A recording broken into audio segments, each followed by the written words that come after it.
I never thought that a graduation, something meant to be proud, joyful, would end with my heart splintering in front of hundreds of strangers. "Grandma, you're embarrassing me. Go away." That's what my grandson Travis said. Not whispered, not quietly aside. He snapped it, sharp and loud, while his friends turned to look. Then came my son, David, his tone colder than the wind off the bleachers. "You're such a country bumpkin. Leave now." For a moment, everything went silent. I heard nothing but the blood rushing in my ears. I blinked, unsure if I'd heard him right, but their faces told me all I needed. David wasn't ashamed of what he said. He meant it. I had spent hours picking out my dress, the pale lavender one with the stitched hem. I'd even stopped at the florist and bought a modest bouquet, blue and gold, his school colors. I thought it would be a sweet gesture, a proud grandma showing up with flowers. Instead, I stood there, wilting in the sun, bouquet trembling in my hand like it knew it had no place. Travis glanced over his shoulder, checking to see if his friends were watching. They were, all dressed sharp, grinning, probably from well-off families. Not one of them had been there the night I sat up with him doing flashcards for his chemistry final. Not one had brought him soup when he caught the flu freshman year. "Go home, Grandma," he said again, quieter this time, but still loud enough for the group to hear, like he was swatting away a fly. I felt something shift inside me.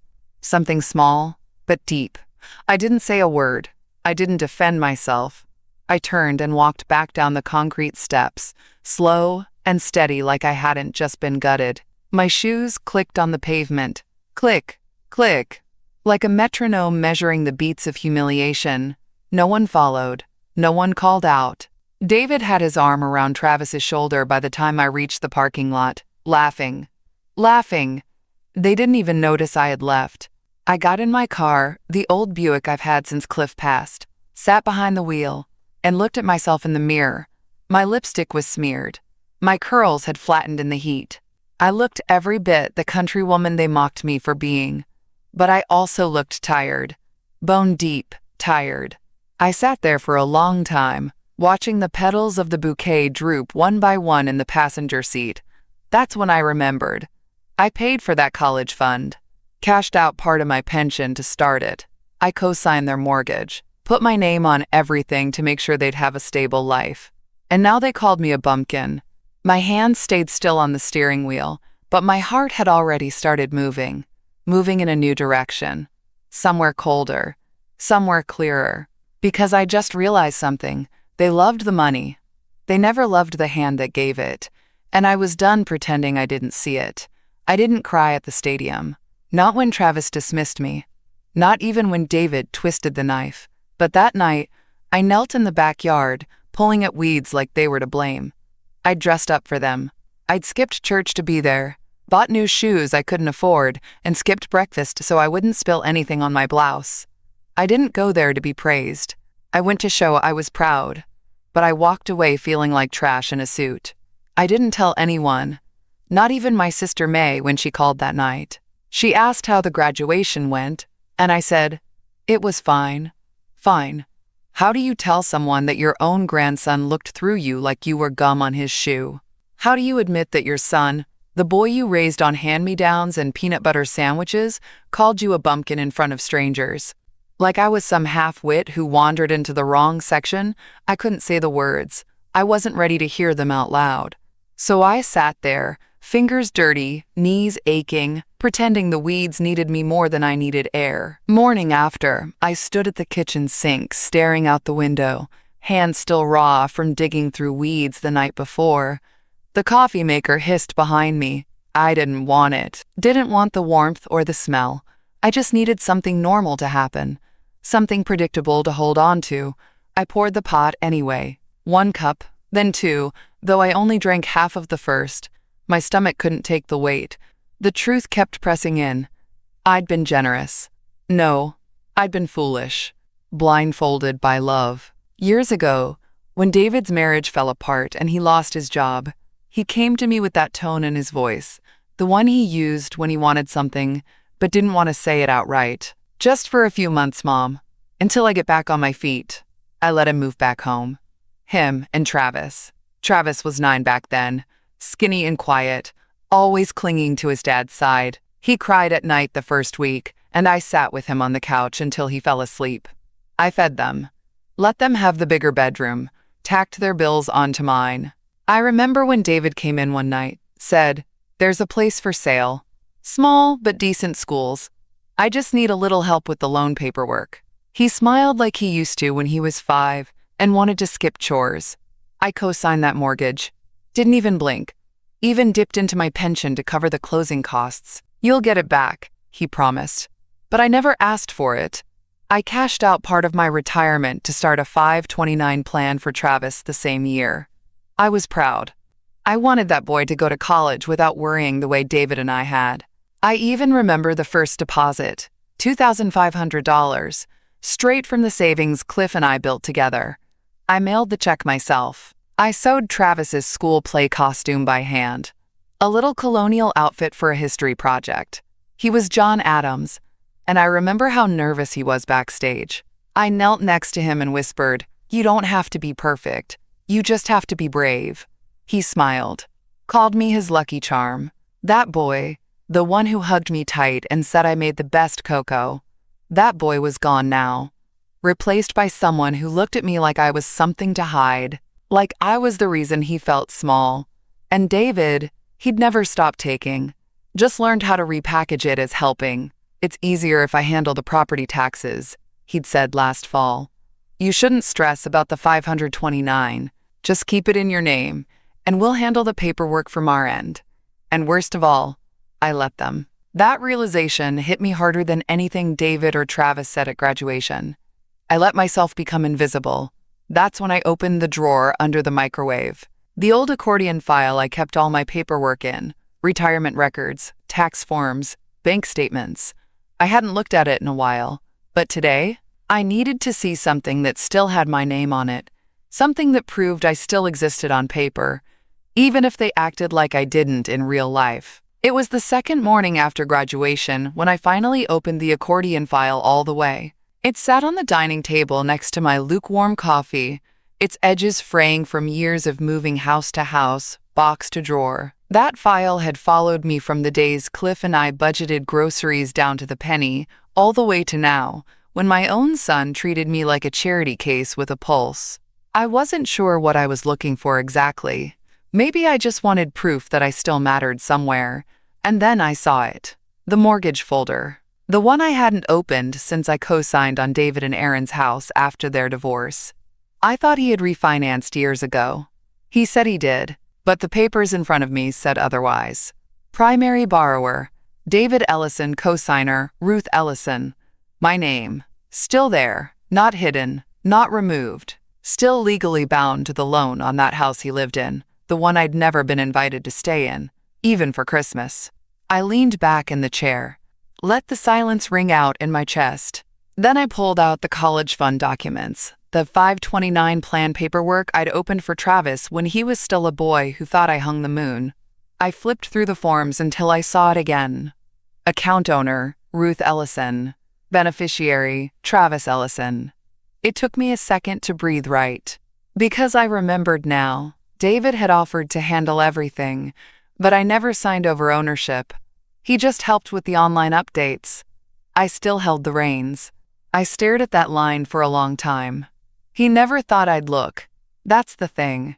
They'd gotten so used to me being quiet, agreeable, trusting. They forgot I used to run our whole household. Forgot I could balance a checkbook while holding a sick baby and cooking dinner from scratch. They'd been so loud in their insults, so public in their shame, that they never imagined I might still hold the keys in private. I looked out the window. The breeze rustled the trees in the yard. Trees I planted. Roots I dug myself when we moved in. All of it mine in some way or another. They just built over it. Maybe it was time to dig a little deeper. I put the mortgage folder in one pile, the college plan in another. Then I reached for the little address book I kept in the kitchen drawer, flipping through until I found her name. Sarah Jensen, a friend from church, a lawyer, kind, patient, sharp as a tack under that floral blouse she always wore to Sunday service. I didn't even hesitate. I picked up the phone and dialed. She answered on the second ring. "Ruth, what a lovely surprise." I swallowed the lump in my throat. Hi, Sarah. I need to ask you something, hypothetically. I kept my voice light, but inside, something was shifting, like a door cracking open in a room I'd forgotten. What happens, I asked, if someone wants to remove themselves as a cosigner on a mortgage, or reassign a 529 college account they own? She paused. Not long, but long enough for me to know what that silence meant. She understood. Well, she said slowly, we'd have to look at the terms, but the short answer is, you have rights. Rights. That word sat warm in my chest like fresh bread out the oven. I hadn't heard it in years, and maybe, just maybe, it was time to use them. I didn't sleep that night. I sat in my living room, slippers on, cardigan wrapped tight. The phone call with Sarah had ended hours ago, but her words echoed louder than anything David or Travis had ever thrown at me. You have rights, not pity, not a pat on the head. Rights. She told me gently. You can't just tear up the mortgage or cancel a 529 like it's a magazine subscription. There's process, but you're not powerless. I hadn't realized how much I'd accepted powerlessness until someone handed me the idea that I could say no, and mean it. I opened the 529 account online, logged in using the credentials I hadn't touched in over a year. Travis's name was still the beneficiary. Every transaction, every statement still came to me. My email, my address. There was even a button right there at the top, Change Beneficiary. Just one click, and I could take everything I'd built for him and give it to someone else. Someone who still looked at me like I mattered. I thought of Ella, my great niece. Quiet girl, shy. She used to help me carry groceries in when she'd visit her grandma across the street. She wanted to be a nurse. Just got accepted to a program I'd heard. And then I thought of Travis. The way he said, "You're embarrassing me." The way he looked through me like I was a speck on his shoes. I wasn't angry anymore. Not the way I was that first night. I wasn't even sad. This was something else. Clear. Calm. Resolute. I bookmarked the account. Didn't change anything yet. I wanted to move smart, not fast. Sarah had told me to take notes. Keep a file. Document every step. Do it properly, she said. So when they come knocking, you'll have every answer in writing. That advice stayed with me.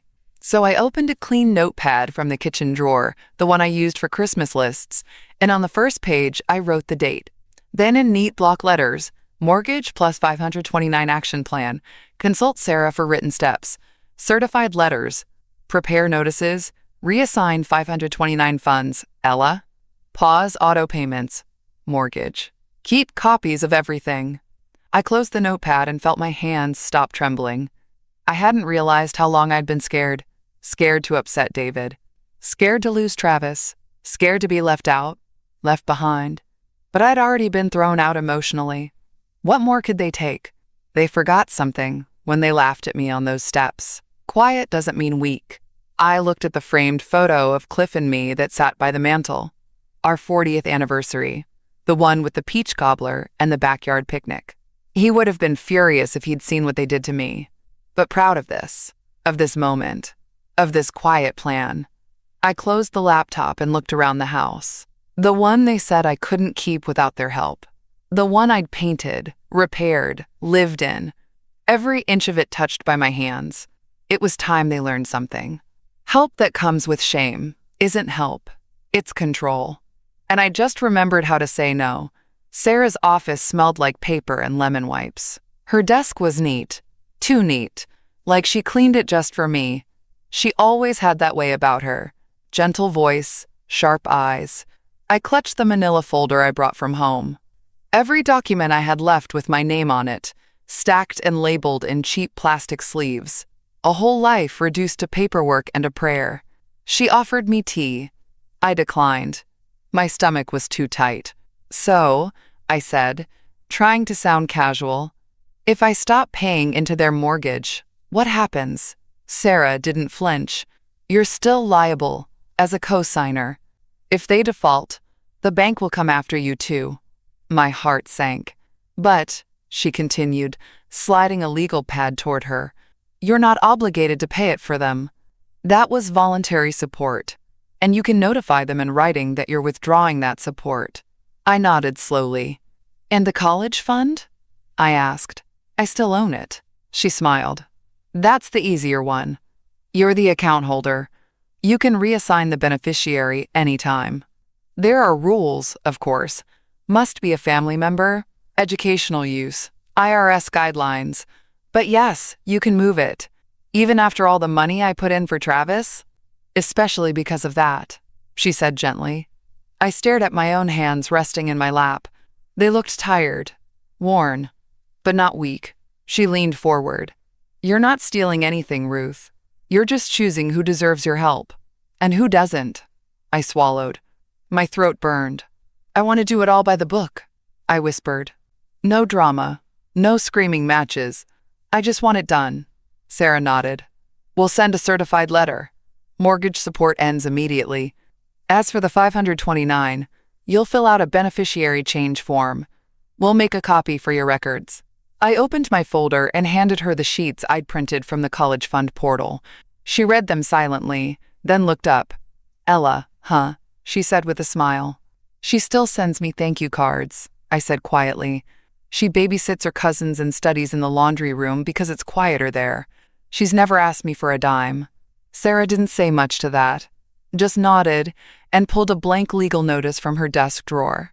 We spent the next hour crafting the letter to David, carefully worded, clear, formal, nothing emotional, just facts. Dear David, this letter serves as formal notice that as of date, I will no longer be providing voluntary assistance toward the monthly mortgage of property address. I stared at the words, just a few lines, but they hit harder than anything I could have said aloud. Sarah slid it toward me with a pen. I signed it. She sealed it in a stiff white envelope. Certified mail, return receipt. That way, they couldn't say they didn't know. Then came the college fund form. I filled it out with Ella's full name, her date of birth, her school ID number. My hands didn't shake once. When it was done, I sat back and exhaled, like I'd been underwater for years, and finally reached the surface. Sarah reached across the desk and patted my hand. This won't fix the hurt, but it will protect your peace. Protect your peace, not reclaim, not restore. Protect, because now it was mine again. And I planned to keep it. I stood at the mailbox with the envelope in my hand like it was made of glass. Thick white paper. Legal words folded tight inside. My name at the bottom, signed with a blue pen, and finally meaning something. The letter to David. Certified. Return receipt. Sarah made sure of that. I slid it in and let the lid close slow, like laying a stone on a grave. Goodbye to unpaid favors, to quiet resentments, to being useful but never respected. When I got back inside, I sat down at the table and logged back into the college fund. I hovered over the submit button like I was waiting for someone to tell me no. No one did. So I clicked. The screen refreshed. Beneficiary. Ella Price. Relationship. Great niece. Effective immediately. Just like that, it was done. Years of savings. Tuition payments. Interest. All moved. Not out of spite, not even out of anger anymore. Just justice. I spent the rest of that morning tidying. Not because I needed to, but because it helped quiet the noise in my head. I changed out the curtains, polished the picture frames, dusted the old record player that hadn't played since Cliff passed. While I dusted, I found a photo tucked behind a stack of church bulletins on the bookshelf. One of Travis, about 10 years old, dressed like a little scarecrow from some fall school thing. I'd sewn every patch on that costume. Stayed up all night to get the stuffing right. He used to call me Graham Bird. Said I flapped like one when I got excited. I ran my thumb along the edge of the photo. What a strange thing. Loving someone who forgets you exist the second his friends are watching. I tucked the picture into a drawer, not to throw away. Just away, for now. It was quiet the rest of the day. No calls, no knocks. I half expected something. A ping of conscience. A text. But nothing came. Maybe they hadn't opened the letter yet. Maybe they thought I was bluffing. But I wasn't. That night, I sat on the back porch, wrapped in Cliff's old cardigan. The air smelled like tomato vines and dirt. I watched the moon rise above the pine trees and realized I wasn't scared. Not of the confrontation, not of being cut off, not even of being alone. I'd already been alone. In rooms filled with people who used to call me Mom, Grandma, the backbone of the family. I'd been alone while paying their bills. I'd been alone on graduation day, standing on those steps like a fool in lavender. But this was different. This was chosen. I sipped my tea and let the warmth settle in my chest. Ella would be getting an email soon, probably already had. I pictured her wide eyes, her little gasp. The sweet way she'd say, "Oh my gosh," like she always did when surprised. She'd call me, I knew she would. Not for money, not for more, just to say thank you. Because that girl still knew how to say it. And as for David and Travis, they'd find out soon enough that the well had run dry. But unlike the past, this time they'd feel the drought. The pounding started just after 4. 3 heavy fists against my front door. Angry, urgent, unapologetic. I already knew who it was before I even stood up. David. I peeked through the curtain. His face was red, jaw clenched tight. He had that look, like the world owed him something and it was late. I opened the door, slow. "You froze the college fund?" he barked. No hello, no question about how I was. His voice echoed off the porch railing. "His tuition is due in 2 weeks, Mom." 2 weeks! What the hell are you doing? I didn't flinch.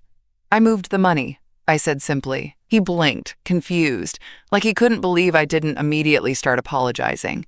"You what? Why?" "You said I was an embarrassment," I said, folding my arms, so I stepped aside. He looked at me like I'd slapped him. "You can't do that. Mom, it's Travis's fund." "No," I said calmly. "It was a fund for someone I believed in, someone I thought respected me. That's not what I saw at his graduation." His jaw twitched. He didn't mean it. He was nervous. In front of his friends, "Let him speak for himself then," I said. "But don't come here yelling like I owe you anything." David looked around like someone might jump out and back him up, but there was no one else. Just me. Just the truth between us. "He's gonna lose his dorm spot?" he hissed. "You're punishing your grandson over one bad moment?" I stared at him. "No, I'm holding people accountable. And it wasn't one moment, David. It was years." He exhaled hard, rubbed his forehead like I was the problem. "I can't believe you're doing this. After everything I've done for you." I laughed then. Not cruel, just tired. "What exactly have you done for me?" I asked, soft but sharp. "Took my money? Took my credit? Took my pride on a stadium stairwell?" His mouth opened, but nothing came out. I let the silence hang. "I co-signed a mortgage you stopped thanking me for.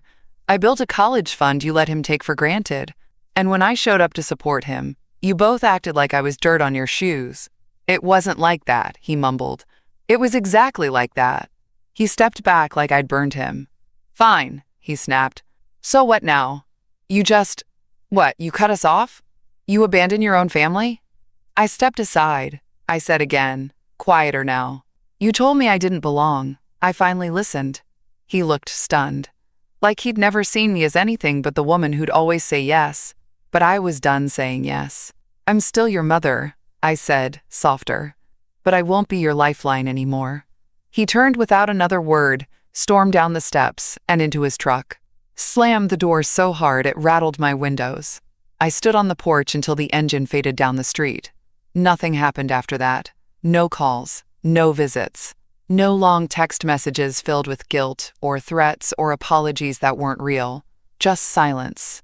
And it was the strangest thing, how peaceful it felt. I waited the first couple days, half expecting another knock on the door. Maybe Travis, maybe David again, with his fists clenched and voice raised. But the porch stayed empty. The mailbox held nothing but coupons and circulars. And my phone? Still. Like they'd vanished. Like I never mattered enough to argue over. I thought it would hurt more. But it didn't. Finally. 5 days later, mid-morning, phone buzzed on the kitchen counter. It rang once, twice. I almost didn't answer. But something in me said pick up. "Hi, Grandma," Travis said, voice low and careful. "It's me." My fingers tightened around the phone. It had been months since I'd heard his voice. Not since the graduation. Not since he'd told me, in front of his friends, to go away. I swallowed. I know who it is. He hesitated. I wanted to say I'm sorry. I didn't respond. Just let him sit in the silence he'd left me in. You didn't deserve that, he said quickly. That day, I wasn't thinking. I was stressed. I didn't mean it. A small breath caught in my chest. And then, I heard it.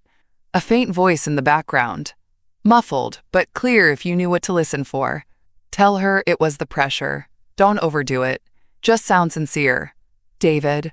Of course. I let the silence stretch. Then I asked, Travis, is your father standing next to you? Another pause. A breath. Then, he's just trying to help. If you want to speak with me, I said, my voice steady as stone, do it without your father feeding you lines.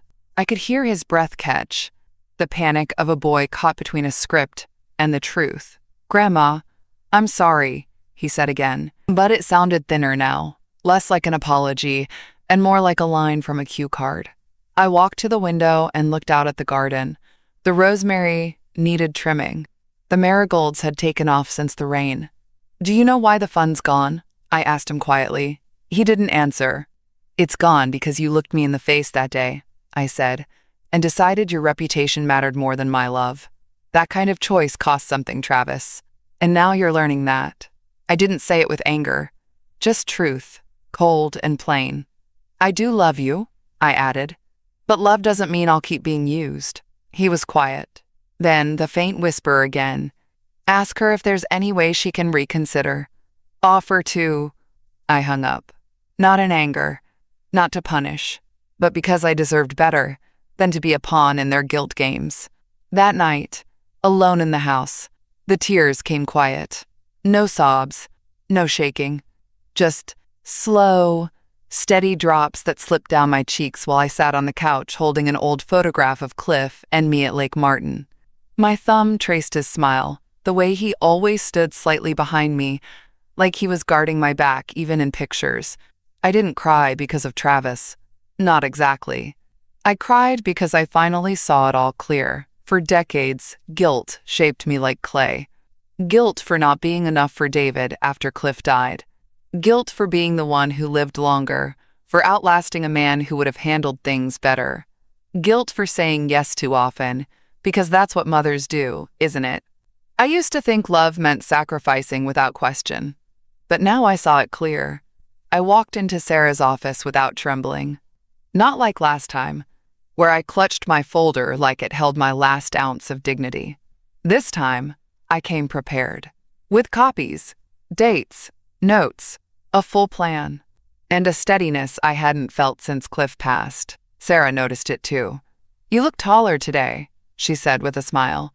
I'm just finally standing in my own shoes, I said. She motioned for me to sit, and we got to work. We filed the official request to transfer ownership of the 529 to Ella.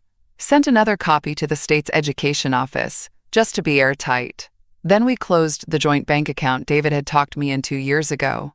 You don't need shared access to anything anymore, Sarah said, stamping the final page. Let him open his own doors. That line made me smile. I updated the will next. Removed David and Travis entirely. Left a small amount to Ella and the rest to a local women's shelter and the church pantry fund. Places that actually help people without strings attached. I want it written clear, I told Sarah. No contest clause. If anyone challenges it, they get nothing. Sarah nodded. Smart. We also filed the paperwork to begin a quiet appraisal on my property, just to see where I stood. Not because I planned to sell right now, but because it was time I knew the numbers. Not just the ones who lived off them. Back home, I packed up the spare bedroom, the one I'd always left ready, just in case David needed to crash during a rough patch, or Travis needed a place to stay if college got too stressful. I folded the sheets, boxed the extra linens, took down the family photo over the dresser. Then I stood in the middle of the room and breathed deep. Empty. Clean. Mine. The house felt different after that. Not in the way you'd expect. Lonely. Echoing. No. It felt balanced, like I'd finally stopped dragging dead weight up the stairs. I even started cooking again. Just for me. Little things. Chicken with rosemary from the garden. Fresh cornbread. Nothing fancy.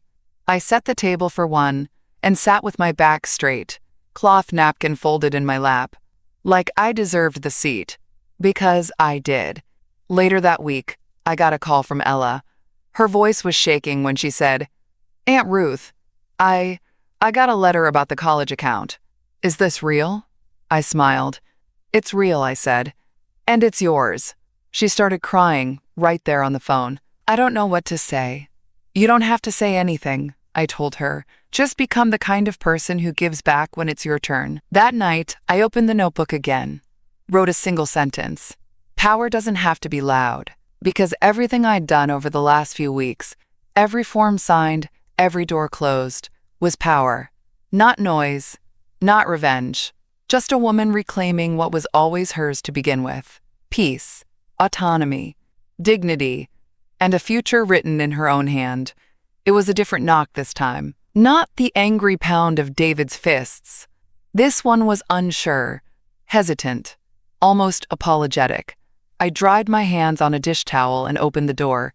There stood Travis. No script, no smirk, just him. Backpack slung over one shoulder, eyes red, shoulders curled inward like he was trying to take up less space. "Can I come in?" he asked. I didn't answer right away. He stood there, waiting, fidgeting like a little boy caught lying, not like the young man who had looked through me at his graduation. I finally stepped aside. He walked in slowly, eyes scanning the living room like he hadn't been in it in years, which was true. I sat, didn't offer tea, didn't soften the air. Just waited. He stayed standing. "I dropped out," he said, voice barely above a whisper. 2 days ago."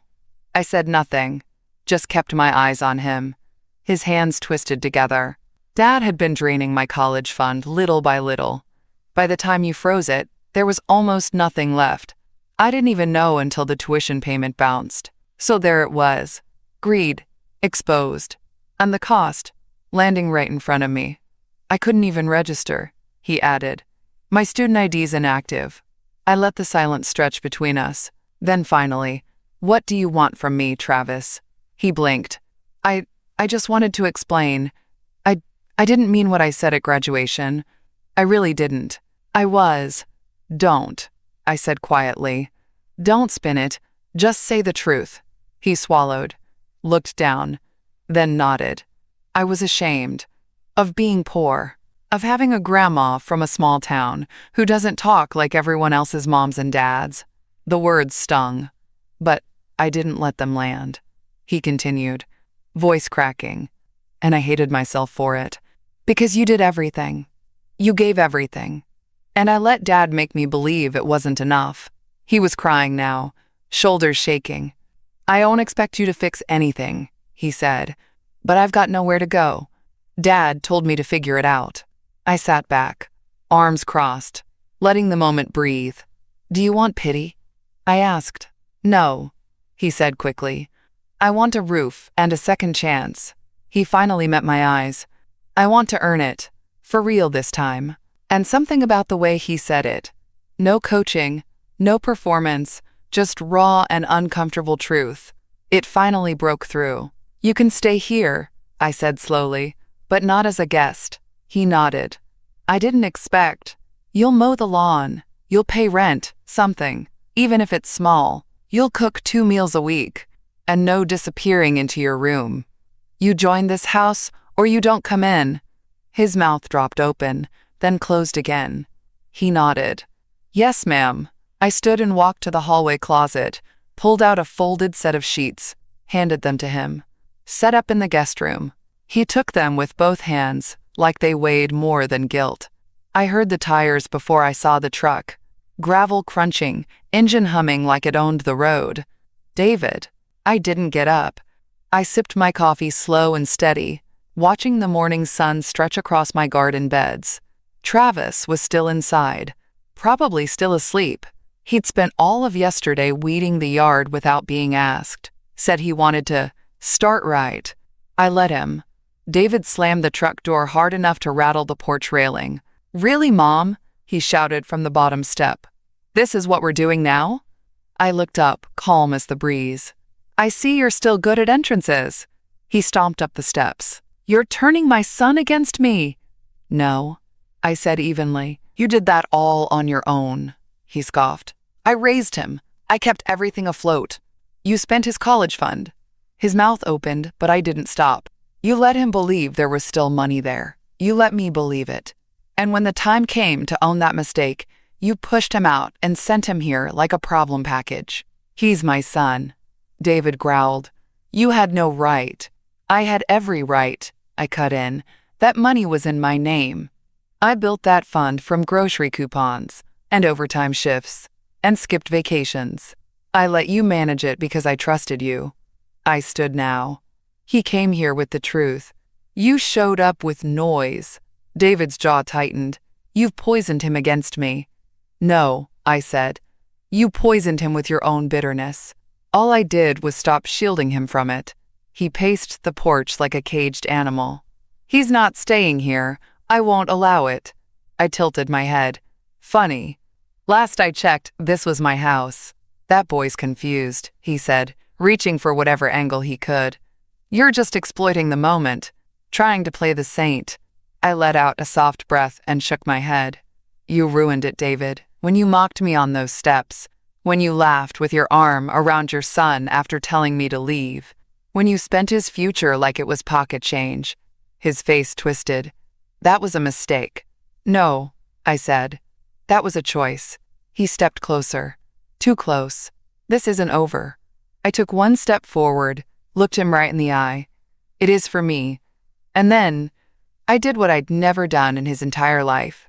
I walked to the front door, opened it, and held it wide.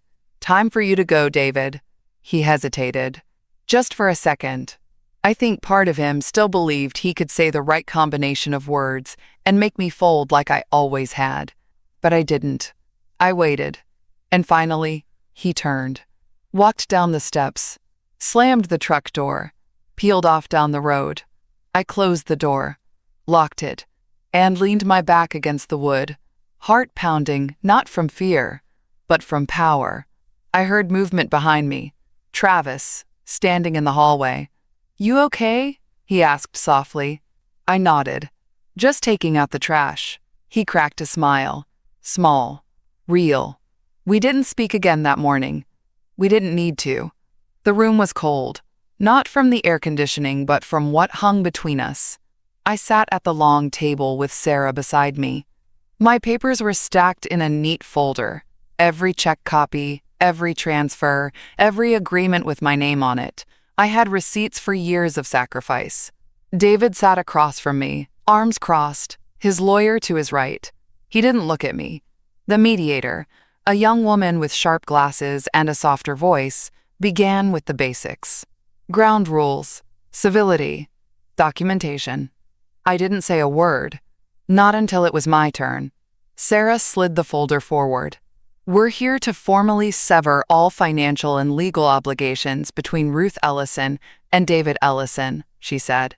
"These documents show a long history of voluntary support, none of which was contractually owed, and all of which is now withdrawn." David shifted in his seat. His lawyer opened his mouth, but I spoke first. "I co-signed your mortgage," I said, looking at David.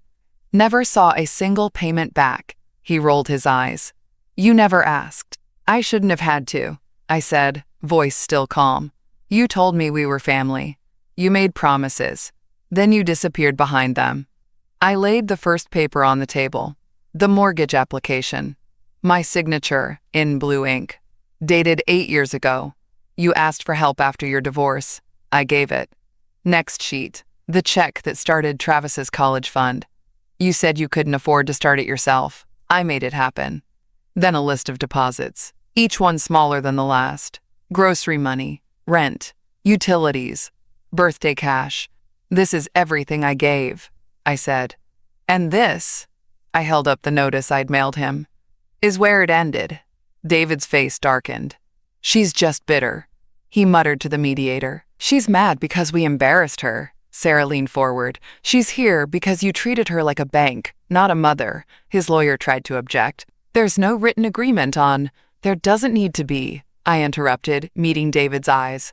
Because from now on, there's no agreement at all. David scoffed. So that's it? You're just erasing me? No, I said. You erased yourself. I'm just drawing the line around it. The mediator reviewed the documents. Quiet, careful. After 20 minutes, she spoke. Ruth has no ongoing financial obligation to David Ellison. There is no legal foundation requiring continued support. Any attempt to pressure or coerce further involvement will be documented as harassment. David looked stunned, like the world had tilted in a way he never imagined. Like the person he thought he could guilt forever had turned into someone unrecognizable. Me. I stood, folder in hand. Sarah nodded at me, proud. David said nothing. I didn't gloat. I didn't even look back as we walked out. But as the office door shut behind us, I let out a breath I didn't know I'd been holding for 30 years. Not out of pain, out of closure. I'd said my part, brought the proof, stood tall. And this time, the law stood with me. David lost the house. I read about it in the public notices first, then heard it from May down the road, who saw the moving truck in front of his place on Fairview. Foreclosure. Turns out when the mortgage assistant stopped, so did the illusion. The bank gave them 90 days. They didn't last 30. He didn't call, didn't text, just vanished like mist and heat. I didn't feel proud of that, but I didn't feel guilty either.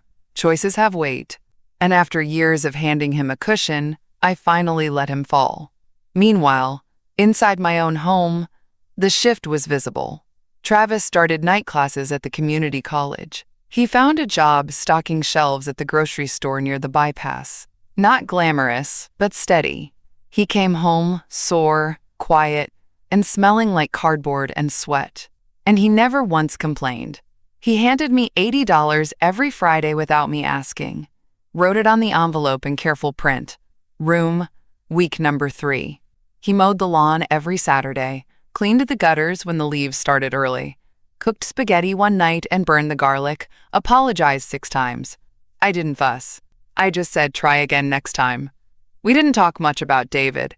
Not at first, but one night, after dinner, as we rinsed the dishes side by side, he said, "Dad told me you were just bitter, that you'd come crawling back."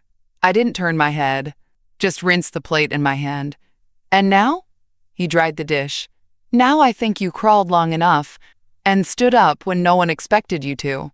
We didn't say anything else, but that was the moment it changed.